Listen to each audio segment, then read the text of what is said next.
America, we do our part. We all do our part. That's all I'm asking, that we do our part, all of us. And if we do that, we will meet the center challenge of the age by proving that democracy is durable and strong. Back with us tonight to talk about what we covered, what we witnessed this evening, the celebrated author and presidential historian Michael Beschloss. His latest work is Presidents of War, and importantly, his next book, which we're all waiting for, is about our presidents and race in American society. Michael, we have talked during our coverage about whether the speech was Johnsonian in its scope, not style, or Rooseveltian in its scope, not style. In its style, it may have been unique, but you get to answer the first part of that question. Yeah, I think the style was classic Biden, which is very different from LBJ and very different from FDR. He has his own strengths. But in terms of ambition, absolutely Rooseveltian and also Johnsonian. Reminded me, and I'll bet it did you, of FDR in 1933 in the sense that FDR was dealing with enormous problems. Closure of the banks. People were out of their houses. They were out of jobs. They were literally starving. And so Roosevelt said, I'm going to come up with unprecedented government programs where government's going to be more active than it's ever been before to give people relief and open the banks, but also, and here's the key thing that I think is in common with Joe Biden, Roosevelt also said, I'm not only just going to fix problems and make deals, I'm going to change the system so that we have a smaller likelihood of having those problems ever again, and a society that's stronger and freer and more fair.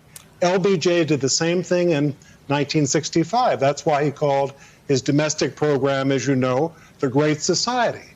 You know, government would do things in education and to help the poor and on Medicare and all sorts of other ways that had not been tried before to make this a better and even a great society.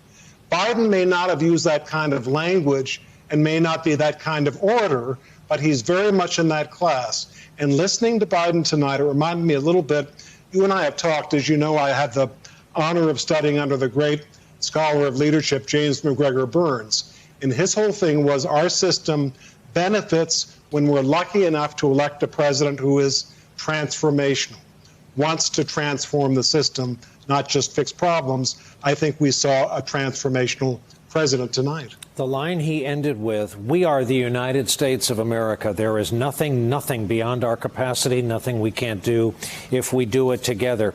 It's almost like when you compare that to the last 4 years, you visit a house under construction, someone struggling to put it together, and you say, perhaps it'd be better if you use this hammer. That hammer has been available rhetorically to every U.S. president. People love it when they hear it, but not everyone's willing to use it.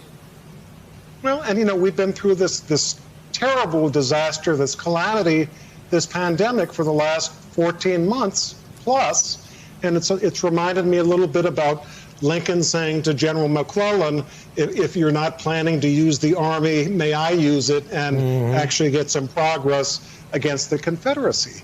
Donald Trump for 14 months did the minimum in terms of using the presidency, using the vast power of the federal government to help Americans do the most basic thing of protecting themselves from being killed by this pandemic.